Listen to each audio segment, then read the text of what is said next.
Hello everyone, welcome to my channel. आज हम लेकर के आए हैं बिहार से जीके क्वेश्चन को, जिसमें आज का महत्वपूर्ण क्वेश्चन है हमारा। आज का पहला क्वेश्चन है, नालंदा विश्वविद्यालय किस लिए विश्व प्रसिद्ध था? नालंदा विश्वविद्यालय।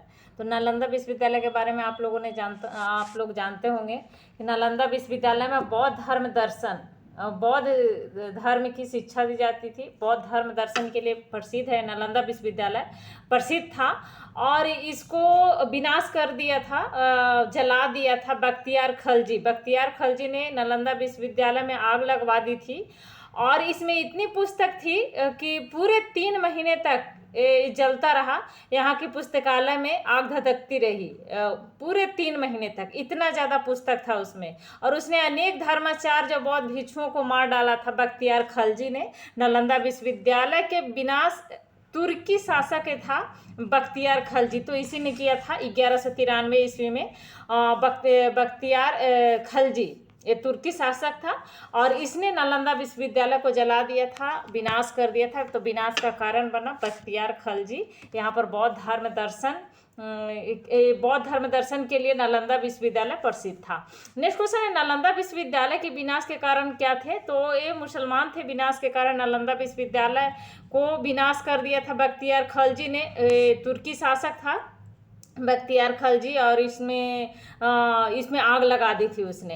नेक्स्ट क्वेश्चन है, बिहार आने वाला पहला अंग्रेज यात्री कौन था? तो राल्फ फिच था बिहार आने वाला पहला अंग्रेज यात्री, ये था राल्फ फिच। नेक्स्ट क्वेश्चन है, और ये नालंदा विश्वविद्यालय जो है, थोड़ा सा यहाँ देख लेते हैं। नालंदा विश्वविद्यालय ये जो नालंदा विश्वविद्यालय था, ये आवासीय विश्वविद्यालय था। इसमें बहुत सारे बाहर से भी विद्यार्थी आते थे, विदेश से भी, जैसे चाइना से। तो विदेश से भी यहाँ पर विद्यार्थी आते थे। कोरिया, जापान, तिब्बत, इंडोनेशिया, फारस या तुर्की से भी यहाँ आते थे। तो ये बिहार आने वाला प्रथम अंग्रेज कौन था? राल्फ फिच था। ये अकबर के शासनकाल में ये आया था। शासनकाल के दौरान सबसे पहले आया था राल्फ फिच, पहला आने वाला ये अंग्रेज था। अकबर का शासनकाल आपको पता ही होगा, 1605 ईस्वी तक रहा था। 1556 से इसका शासनकाल 1605 तक रहा था। तो इसी के समय में राल्फ फिच आया था। बिहार आने वाला पहला अंग्रेज यात्री था। और उसके बाद अकबर के बाद उसका पुत्र जहांगीर बनता है शासक, और शासन करता है 1605 से जहांगीर बन जाता है। तो ये स्टीफेंस नाम का एक अंग्रेजी जेसुइट पुजारी और मिशनरी था, जो 1589 ईस्वी में गोवा पहुंचा था सबसे पहले। नेक्स्ट क्वेश्चन है, अंतिम मौर्य सम्राट कौन था? तो बृहद था अंतिम मौर्य सम्राट। और अगर क्वेश्चन आता कि प्रथम मौर्य सम्राट कौन था, तो चंद्रगुप्त मौर्य था। चंद्रगुप्त मौर्य ने ही महाधनानंद को पराजित करके मौर्य वंश की स्थापना किया था। और इस प्रकार से वो प्रथम मौर्य शासक बना चंद्रगुप्त मौर्य। और अंतिम मौर्य शासक था बृहद। और इसमें सबसे प्रभावशाली और सम्राट शासक था अशोक। बिंदुसार के पुत्र था, चंद्रगुप्त मौर्य का पौत्र था। तो अशोक था जिसने शिलालेख, अभिलेख भी लिखवाया है बहुत सारा। तो उसका शासनकाल बहुत ही प्रभावी शासनकाल रहा है और बहुत ही सम्राट उस समय का मौर्य काल का प्रभावी सम्राट था अशोक। नेक्स्ट क्वेश्चन है, गुप्त सम्राट जिसने हुनों को पराजित किया था। तो गुप्त सम्राट जो था, गुप्त वंश का शासक था स्कंदगुप्त। तो इसी के समय में हुन का आक्रमण बहुत ज़्यादा था और इसने हुनों को अपना हुनों पर विजय प्राप्त किया था, हुनों को पराजित किया था। तो यह स्कंदगुप्त था, गुप्त वंश का शासक था ये। और ये गुप्त वंश का 8वें राजा था स्कंदगुप्त। राजधानी इसने बनाई थी पाटलिपुत्र में। और ये 3री सदी से 5वीं सदी तक शासन करने वाला ये था गुप्त वंश का स्कंदगुप्त शासक। गुप्त वंश का 3री से 5वीं सदी तक शासन किया था और हुनों को पराजित किया था। तो हुनों पर विजय प्राप्त करने वाला यही था गुप्त वंश का शासक स्कंदगुप्त। नेक्स्ट क्वेश्चन है, सम्राट अशोक के पिता कौन थे? तो बिंदुसार थे सम्राट अशोक के पिता। और अशोक के दादा थे चंद्रगुप्त मौर्य, जिसने मौर्य वंश की स्थापना किया था।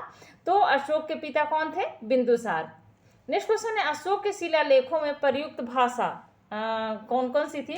तो अशोक के शिलालेख 4 भाषाओं में मिला है। अशोक का शिलालेख खरोष्टी, और इसके बाद ब्राह्मी लिपि में भी, खरोष्टी लिपि में भी अशोक का शिलालेख था। अरामाइक लिपि एक था, तो अरामाइक लिपि में भी लिखा गया था अशोक का शिलालेख। और इसके अलावा खरोष्टी हो गया, और खरोष्टी, ब्राह्मी लिपि, अरामाइक लिपि, और इसके अलावा एक और लिपि था। 4 लिपि में इसको अशोक ने अपना शिलालेख को लिखवाया था। तो शिलालेखों में मनुष्य को आदर्श जीवन जीने की शिक्षा उसमें लिखी जाती थी कि किस प्रकार से आदर्श जीवन जिया जाए। अशोक के द्वारा इस प्रकार का शिलालेख में वर्णन मिलता है, अशोक के द्वारा जो लिखवाया गया था शिलालेख। तो अशोक के शिलालेख पूर्वी क्षेत्र में ब्राह्मी लिपि में लिखा गया है, ब्राह्मी लिपि में मिला है, और पश्चिमी क्षेत्र का जो शिलालेख था वो खरोष्टी लिपि का प्रयोग उसमें किया गया था।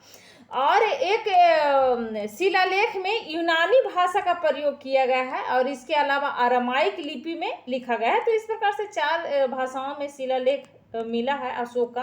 तो अशोक के शिलालेख को सर्वप्रथम पढ़ने का श्रेय जेम्स प्रिंसेस को जाता है। तो जेम्स प्रिंसेस ने ही अशोक का शिलालेख को सबसे पहले पढ़ा था।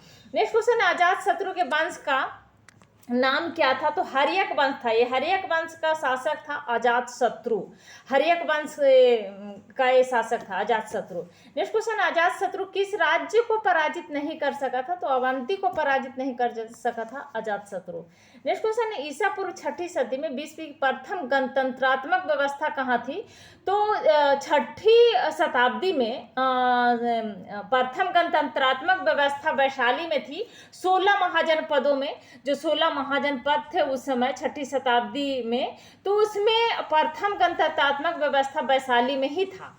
नेक्स्ट क्वेश्चन है, नदियों में से सबसे अधिक नदी पथ परिवर्तन किस नदी ने किया है? तो बिहार का जो नदी है कोसी नदी, बिहार का नदियों में पूछ रहा है। तो कोसी नदी जो जिसको बिहार का शोक भी कहा जाता है, तो कोसी नदी नेपाल में हिमालय से निकलती है और बिहार में भीमनगर के रास्ते से भारत प्रज्वलन में दाखिल होती है, और बिहार का शोक के नाम से इसको जाना जाता है, और आकर के बिहार में भारी तबाही मचाती है, और ये अधिक रास्ता को चुनती है, अधिक नदी पथ परिवर्तन इसी को कहा गया है, कोसी नदी को ही। नेक्स्ट क्वेश्चन है कि किसके प्रयत्नों से बिहार प्रांतीय कांग्रेस का दूसरा अधिवेशन हुआ था? तो श्री दीप नारायण सिंह के प्रयत्नों के द्वारा बिहार प्रांतीय कांग्रेस का दूसरा अधिवेशन था। आपको पता होगा कि कांग्रेस की स्थापना 1885 में हुई थी, और कांग्रेस का प्रथम अधिवेशन 1885 में हुआ था बॉम्बे में, और जिसकी अध्यक्षता की थी WC बनर्जी ने की थी इसकी अध्यक्षता। तो प्रथम अध्यक्ष थे WC बनर्जी, बोमेन बनर्जी। तो बिहार में जो प्रांतीय कांग्रेस की जो अधिवेशन हुई थी वो श्री दीप नारायण सिंह के प्रयास के द्वारा ही हुई थी।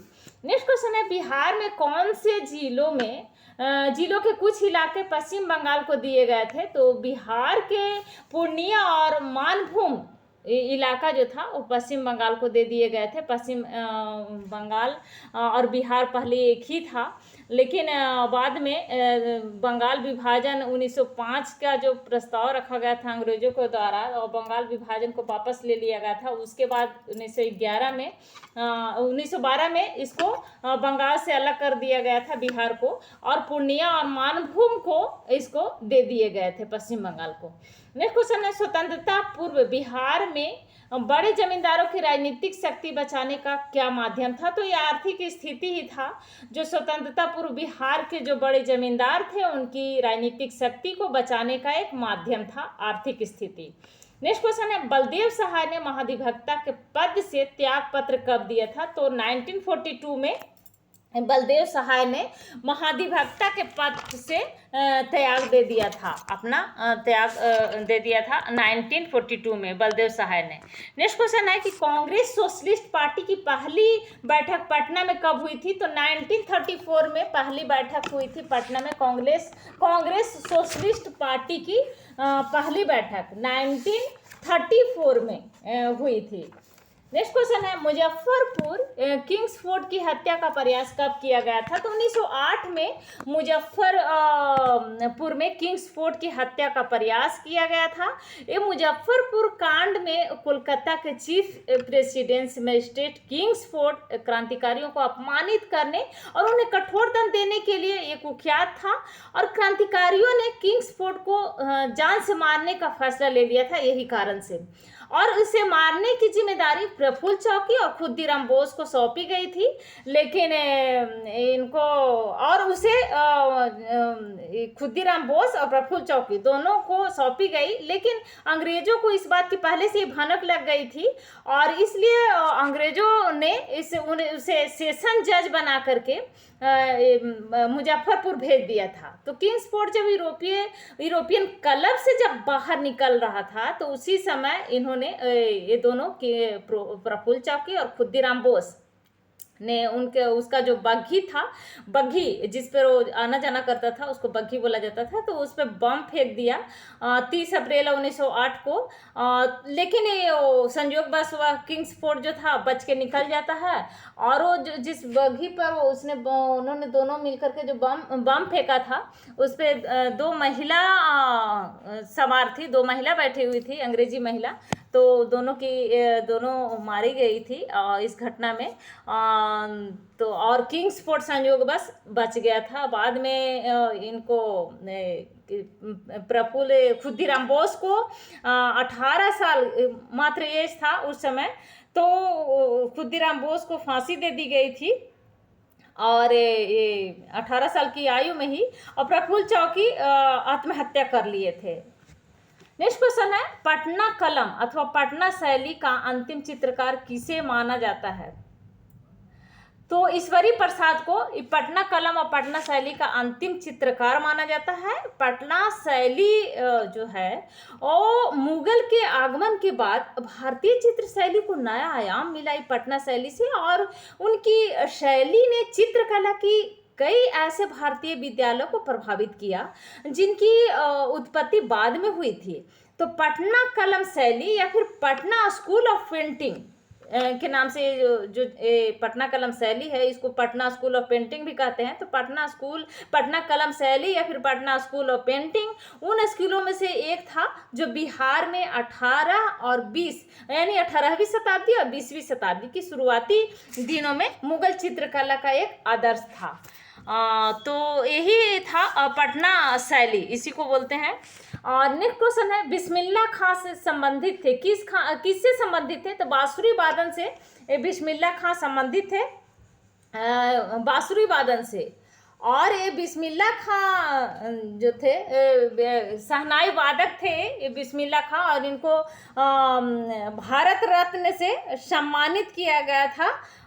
सर्वोच्च सम्मान भारत रत्न से 2001 में इनको सम्मान मिला था। हिंदुस्तान के प्रख्यात शहनाई वादक थे बिस्मिल्लाह खां। नेक्स्ट क्वेश्चन है, गोपाल सिंह नेपाल ने किस पत्र पत्रिका संपादन नहीं किया था? तो हंस पत्र पत्रिका को संपादन नहीं किया था। तो ये थे आज के हमारे बिहार से संबंधित बहुत ही महत्वपूर्ण जी के क्वेश्चन। तो अगर अभी तक आपने इस चैनल को सब्सक्राइब नहीं किया है तो प्लीज़ इस चैनल को सब्सक्राइब करें, साथ में लाइक एंड शेयर भी जरूर करें। Thank you.